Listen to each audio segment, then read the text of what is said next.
Spoštovane kanalke in kanalci, lepo pozdravljeni. Po 4 mesecih imamo v gosteh v kanalu ponovno gospoda Peterleta. Tokrat v funkciji podpredsednika slovenske vlade in pa seveda tudi ministra za zunanje zadeve. Med tem časom so minile volitve, med tem časom je bila formirana nova vlada in v zadnjem času lahko govorimo tudi o večjih uspehih naše diplomacije oziroma zunanje politike. Zato bomo gospoda Peterleta vprašali, pravzaprav, kaj se je takega dogodilo v zadnjem času, da lahko govorimo o uspehih naše zunanje politike. Zadeve se godijo v duhu tega, kar sem predstavil kot prioritete slovenske zunanje politike. Omenil bom samo dve prioriteti, to je ustvarjanje dobrega sosedstva, drugo pa je približevanje evropski skupnosti.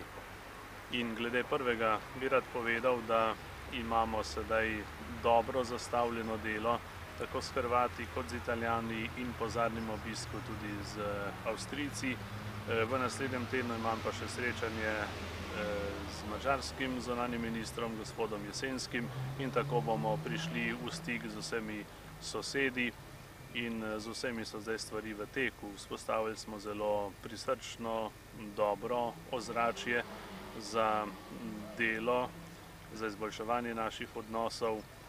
Niso težave povsod enake, vendar vidim povsod dobro voljo, da bi se stvari lahko razrešile in sem glede tega kar optimist. Kar zadeva pa evropsko skupnost, pa z veseljem povem, da smo se zedinili z italijansko stranjo glede amandmajev, ki so jih dali, našli skupne sprejemljive formulacije, tako da sedaj po nekem času, ko so stvari nekoliko stale, ni več ovir, da ne bi z evropsko skupnostjo formalizirali, se pravi uredili prve stopnje naših odnosov, s tem, da bomo podpisali 3 sporazume. Računam, da se bo to najkasneje zgodilo do prve polovice meseca aprila in tako bomo korak bližje, potem se bomo pa pogovarjali v drugi polovici leta, tako računam, o pridruženem članstvu. Ob tem pa bi rad povedal, seveda, da iščemo še naprej trge, ki bi nam pomagali premostiti našo gospodarsko situacijo, ki je nastala po izgubi trgov v Jugoslaviji, pa tudi ponekod na vzhodu. In v tem smislu bi rad poudaril pomembnost našega obiska v Iranu, kjer smo se zelo resno in zelo dolgoročno pogovarjali o naših odnosih s to državo, ki ima seveda velike razvojne možnosti, velika pričakovanja in želi močno sodelovati s Slovenijo.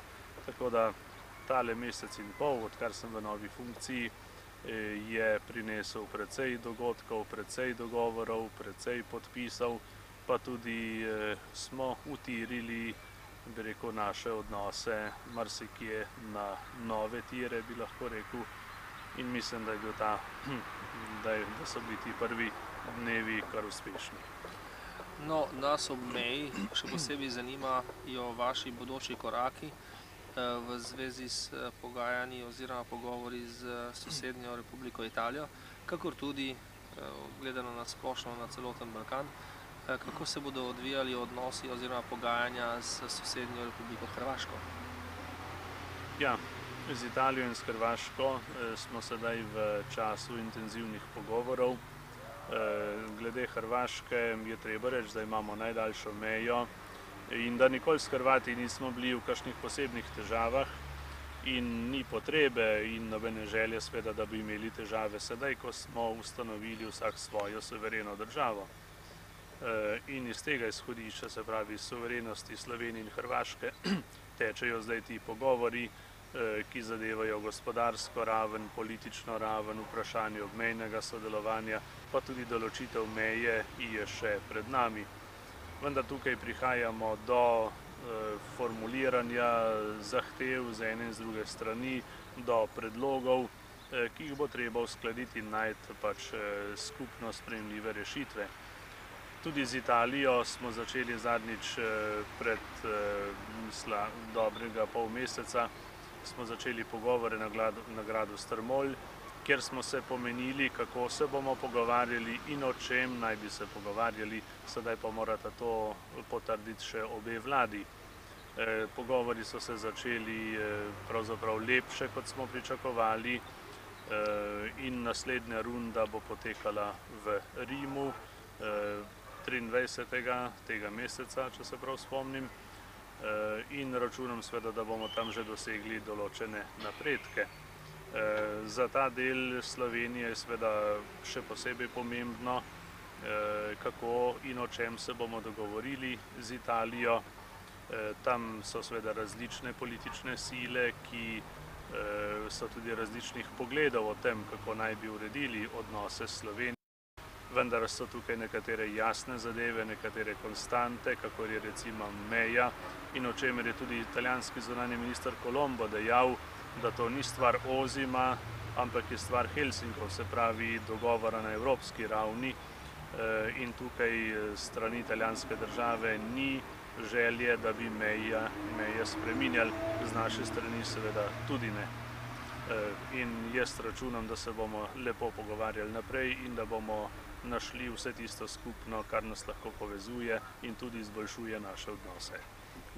Posebej je treba v tej zvezi povedati, da se bo stran trudila za primerno ureditev manjšinskih vprašanj, tako za Slovence v Italiji, kot za Italijane v Sloveniji. Tudi tukaj bo treba še marsikaj narediti. Na razpolago so rešitve, ki bi pomenile za manjšino seveda tako ureditev, s katero lahko zadovoljna. Torej tukaj računam, da bo tudi na italijanski strani v večini tista politična linija, ki se zaveda pomembnosti manjšin in potrebe po njihovi celoviti zaščiti, in seveda ob taki večini računam tudi na ustrezne rešitve. Sodeluje mogoče v pogajalski skupini z Italijo tudi kdo iz tega dela Slovenije? Mogoče ste imenovali koga tudi od tukaj? Zdaj v sami tej najožji pogajalski skupini, ki jo vodi državni sekretar gospod Nace Golob, ni prav človekov tukaj, ampak jaz štejem v to skupino gospoda Cigoja, ki je strokovnjak za ta vprašanja, je bil v diplomatskih službah in je nekako prvi človek odgovoren za vsebinska vprašanja v tej pogajalski skupini.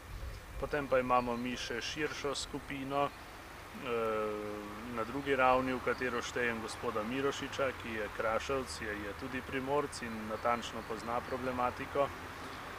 Zatem pa imamo še skupino strokovnjakov, kulturnikov, pravnikov in tako naprej, ki nam pomagajo, da bomo prihajali do dobrih rešitev. In k temu bi rad dodal še to, da sodelujemo skorajda tedensko z našimi prijatelji iz slovenske skupnosti v Italiji. Tudi naslednji teden, se pravi čez nekaj dni, se dobimo v Lipici spet na enem sestanku, ki bo vsebinski sestanek o tem, kako ta pogajanja peljati oziroma kaj tukaj postavljati. Tako da smo neprestano v stiku tudi z manjšino na oni strani, pa tudi z Italijani na tej strani. Tudi s temi želimo govoriti oziroma jih imeti za subjekt pri tem dogovarjanju. Torej, iz vaših odgovorov sledi, da ne držijo trditve nekaterih tukajšnjih obmejnih krogov, da v pogajalskih timih ni ljudi, ki bi bili tukaj iz naše bližine. No, tukaj ste tudi kot podpredsednik vlade. Bi lahko povedali nekaj o zadnjih dogajanjih na zadnji seji vlade v zvezi s pripravo letošnjega proračuna? Ja, lahko povem seveda precej na to temo